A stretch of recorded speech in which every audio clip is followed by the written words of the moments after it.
যারা বাংলাদেশ থেকে ইন্ডিয়ায় চিকিৎসা করাতে চাচ্ছেন তাদেরকে অবশ্যই মেডিকেল ভিসা করতে হবে, কারণ আপনি ট্যুরিস্ট ভিসা দিয়ে কখনো ইন্ডিয়ায় চিকিৎসা করাতে পারবেন না। তবে অনেকেই জানে না ইন্ডিয়ান মেডিকেল ভিসা করতে কি লাগে, কত টাকা লাগে, কতদিন লাগে, এটা কিন্তু অনেকেই জানে না। ইন্ডিয়ান মেডিকেল ভিসার মেয়াদ কতদিন থাকে আর মেডিকেল ভিসা নিয়ে আপনি ইন্ডিয়াতে কতদিন থাকতে পারবেন বিস্তারিত জানতে পারবেন আজকের এই ভিডিওর মাধ্যমে। তাই আজকের এই গুরুত্বপূর্ণ ভিডিওটি না টেনে সম্পূর্ণ দেখতে থাকুন। আর আপনি যদি এখন এই চ্যানেলটি সাবস্ক্রাইব না করে থাকেন তাহলে এখনই সাবস্ক্রাইব করে চ্যানেলের সাথেই থাকবেন। তো প্রথমত আপনার লাগবে বৈধ একটা পাসপোর্ট, এবং এই পাসপোর্টের মেয়াদ কমপক্ষে 6 মাস থাকতে হবে। 2 নম্বরে যেটা লাগবে সেটা হচ্ছে সদ্য তোলা সাদা ব্যাকগ্রাউন্ডে 2 ইঞ্চি বাই 2 ইঞ্চি ছবি লাগবে। কখনোই আপনি পুরাতন ছবি ব্যবহার করতে পারবেন না, আপনাকে নতুন ছবি তুলতে হবে। এরপর 3 নম্বরে যেটা লাগবে সেটা হচ্ছে আবেদনকারীর ভোটার আইডি কার্ডের ফটোকপি। যদি আবেদনকারী অপ্রাপ্ত বয়স্ক হয়ে থাকে সেক্ষেত্রে জন্ম নিবন্ধন কার্ডের অনলাইন কপি দিয়ে ইন্ডিয়ান মেডিকেল ভিসা করতে পারবে। এরপর 4 নম্বরে লাগবে ঠিকানার প্রমাণপত্র।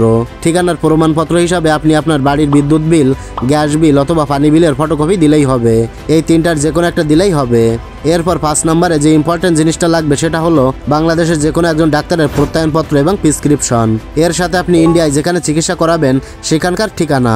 6 নম্বরে লাগবে আপনার ব্যাংক স্টেটমেন্ট, এবং সেখানে 20,000 টাকা দেখাতে হবে। রোগীর সাথে আপনি সর্বোচ্চ 3 জনকে নিতে পারবেন এবং তাদেরও মেডিকেল ভিসা নিতে হবে। এরপর সর্বশেষ 7 নম্বরে যেটা লাগবে সেটা হচ্ছে আপনার ফেসের প্রমাণপত্র, এবং আপনার যদি পুরাতন পাসপোর্ট থাকে তাহলে সেই পাসপোর্টের একটা ফটোকপি দিয়ে দেবেন। এইসব ডকুমেন্টগুলো নিয়ে আপনি ইন্ডিয়ান মেডিকেল ভিসার জন্য আবেদন করবেন। আবেদন করার পরে আপনি যে আবেদন ফর্মটি পাবেন সেটা নিয়ে নেবেন, এবং এইসব ডকুমেন্টগুলো একসাথে করে আপনি নির্দিষ্ট দিনে ভিসা অফিসে জমা দেবেন। এখন কথা হলো ইন্ডিয়ান মেডিকেল ভিসা করতে কতদিন লাগে। ইন্ডিয়ান মেডিকেল ভিসা করতে নরমালি 3 থেকে 4 দিন সময় লাগে, তবে রোগীর অবস্থা অনুযায়ী এই মেডিকেল ভিসাকে আপনি আরও তাড়াতাড়ি করতে পারবেন। এর পরবর্তী প্রশ্ন হচ্ছে ইন্ডিয়ান মেডিকেল ভিসা করতে কত টাকা লাগে। ইন্ডিয়ান মেডিকেল ভিসা করতে নরমালি 10 থেকে 12,000 টাকা লাগে, তবে যদি আপনি দালাল ধরেন তাহলে কিন্তু আপনার অনেক টাকা খরচ হয়ে যাবে। এবার আসি ইন্ডিয়ান মেডিকেল ভিসার মেয়াদ কতদিন দিয়ে থাকে। ইন্ডিয়ান মেডিকেল ভিসার মেয়াদ নরমালি 3 মাস দেওয়া হয়। এরপর প্রশ্ন হচ্ছে আপনি ইন্ডিয়ান মেডিকেল ভিসা নিয়ে কতদিন থাকতে পারবেন। মেডিকেল ভিসা নিয়ে আপনি যদি ইন্ডিয়ায় যান তাহলে আপনি সর্বোচ্চ 60 দিন থাকতে পারবেন, তবে রোগীর অবস্থা অনুযায়ী আপনি আরও বেশি দিন থাকতে পারবেন। ভিসার মেয়াদ শেষ হয়ে গেলেও আপনি থাকতে পারবেন। সেক্ষেত্রে আপনাকে ডাক্তারের প্রত্যয়নপত্র এবং আপনার সমস্ত চিকিৎসার ডকুমেন্ট দেখাতে হবে।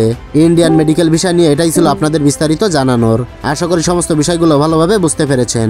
তো ভিডিওটি ভালো লাগলে লাইক, কমেন্ট ও শেয়ার করবেন।